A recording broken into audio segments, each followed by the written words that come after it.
Thailand protesters promise not to obstruct voting. Thai protest leader Suthep Thaugsuban has promised that his supporters will not obstruct advance voting for next week's general election. Mr. Suthep said protesters will not try to stop people from casting their ballots from Sunday, but will demonstrate outside polling stations.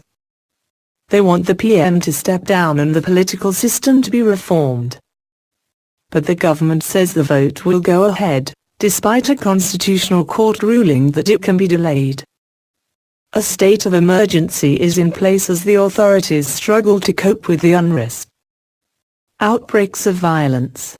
Protesters, who started their campaign in November, want to install an unelected People's Council to run the country until the political system is changed.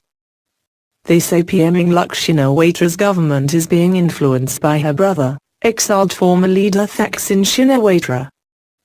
At least 9 people have died since the wave of protests started last year. Both the pro-government, red shirt, activists and the anti-government protesters have blamed each other for outbreaks of violence.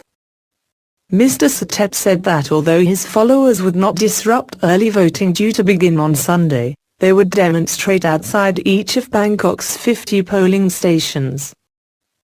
We will persuade everyone in front of polling stations to jointly reform Thailand instead of exercising their voting rights. Thailand's Bangkok Post quoted him as saying. The Election Commission said more than 2 million people had registered to vote early. Those eligible include students and migrant workers who are unable to return home on election day. The Electoral Commission and the main opposition party, the Democrats, have called on the government to delay the polls, saying the current unrest makes conducting free and fair elections too difficult. The Constitutional Court ruled that the polls scheduled for 2 February can be legally postponed, but that any delay must have the agreement of the Election Commission and the Prime Minister. But the government insists elections should go ahead as planned. Ms. Yingluck's Thai party commands significant support, especially with rural voters, and is seen as likely to win the polls.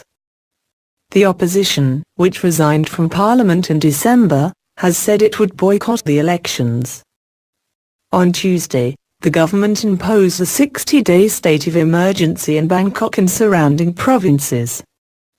The decree gives the government the power to control crowds and censor media, but its enforcement has remained unclear.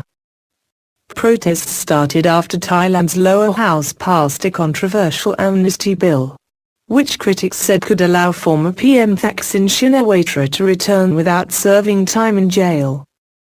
Pro-government supporters have mostly stayed away from the latest protests, but observers fear further violence if they decide to take to the streets.